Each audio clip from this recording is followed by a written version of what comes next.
I never imagined that a small village in Kenya would completely change my life. I arrived as a volunteer, carrying just a backpack with supplies, notebooks, and a heart full of hope. My name is Miguel, a Filipino with a restless spirit, and I've always believed that helping others isn't just a choice, it's a calling. I signed up for a medical outreach program, thinking I'd hand out medicine, teach kids about hygiene, and maybe learn a few phrases in Swahili. I never expected to face a situation that would test everything I knew about medicine, culture, and human resilience. The village of Lintuki was tucked between rolling hills, a place where sunsets painted the sky in colors I'd never seen before, where the earth smelled rich and alive, and where life was beautiful but fragile. When we first arrived, the people greeted us with cautious smiles. They were thin but strong, their faces lined with years of work under the relentless African sun. Children ran around, laughing and chasing goats, while women carried water from a distant river. The village had no clinic, no doctor, just a small open-air community center that served as a school by day and a meeting hall by night. The moment I stepped out of a dusty truck, I felt the energy of the place. The air was thick, humid, and somehow electric. I noticed the elders first their eyes sharp and knowing. They didn't speak much English, but they watched us like hawks, as if they knew more about us than we did about them. I introduced myself in the little Swahili I had learned, and they nodded politely, their faces revealing nothing. By the third day, we began to see the problem. Children were falling ill. Mothers whispered about a strange sickness spreading through the village. It started as a cough here, a fever there, but soon the numbers grew and panic began to ripple through the community. I remember holding a child with a high fever and dry lips. Her eyes were big and scared, and she clutched my hand as if she knew I might be her only hope. I knew immediately this wasn't just malaria or the flu. Something unusual was happening. We tried standard treatments first, distributing medicine we had brought from Nairobi, but the effects were minimal. Days passed, and the sickness spread faster than we could contain it. Some villagers started murmuring about curses and angry spirits. But I was trained to rely on science, on facts, on observable evidence. Yet, as I spent more time among them, I realized their local wisdom wasn't superstition, it was survival, passed down through generations. I started speaking with the elders, asking about the patterns of the illness, where the children played, the water they drank, and the foods they ate. At first, they were hesitant, but eventually a woman named Mama Kefa, a respected healer in the village, agreed to show me her ways. She taught me about the herbs that grew along the riverbank, the leaves that could lower fever, and the roots that could strengthen the immune system. She spoke of balance, prevention, and the rhythms of the land. I realized that combining their wisdom with our medical knowledge could be the key.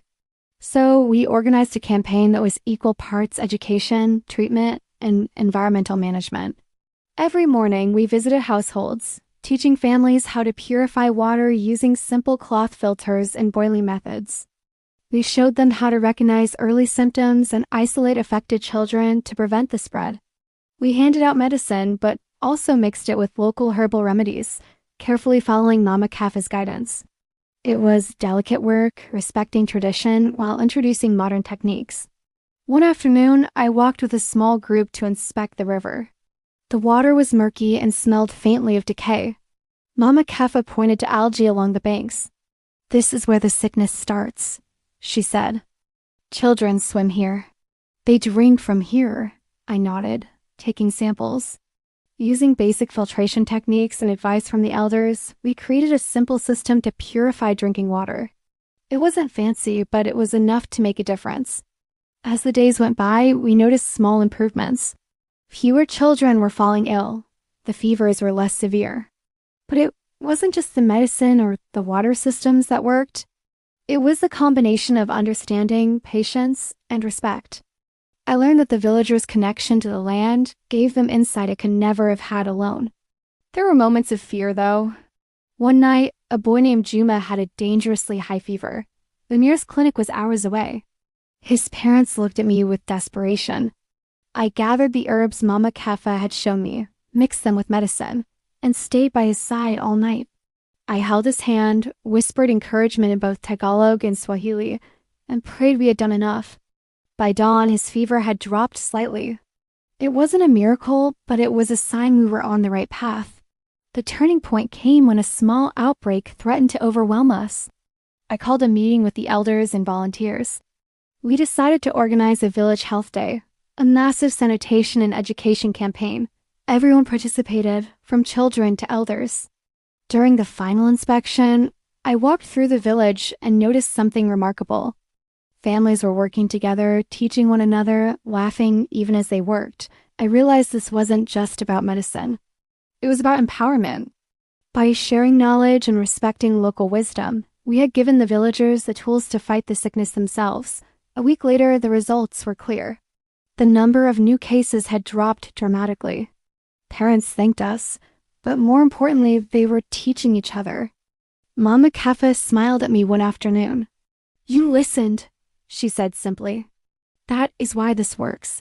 I thought about what she meant. Listening, truly listening, had allowed us to combine knowledge from two worlds. Filipino resourcefulness, international medical training, and Kenyan local wisdom had merged into something powerful. We hadn't just treated a sickness. We had built resilience.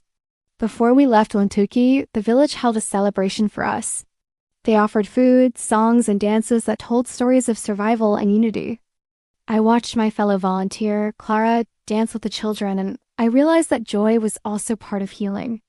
That night, under the stars, I thought about how fragile life is, but also how strong it becomes when people come together. My journey had taught me humility, patience, and the power of human connection. Leaving Lentuki was bittersweet. I hugged Mama Kefa tightly, and she gave me a small pouch of herbs. "For your journey," she said, "and for the people you will help next." I knew I would carry those herbs not just for their use, but as a symbol of what I had learned, that the most extraordinary solutions often come from listening to the wisdom that already exists. As our truck rumbled away, I looked back at the village. Children waved, parents smiled, and the elders nodded with quiet approval. I felt a profound sense of gratitude. I hadn't just volunteered in Kenya. I had been part of a story of resilience, courage, and shared humanity. Years later, I still think about Lintuki. Visitors often ask me if what happened was a miracle, and I smile. It was, in a way, a miracle born of listening, learning, and respecting the people who had always known what to do. If you ever want to help the world, start by opening your ears, your heart, and your mind. Lintuki taught me that the greatest gift a volunteer can offer isn't just medicine or knowledge, but trust. Trust that the people you serve are capable, wise, and strong. Because the greatest miracles aren't done alone. They are born from walking alongside those who have always known the way. Thanks for listening to my story. If it moved you, please consider sharing it. And don't forget to subscribe for more stories of connection from around the world.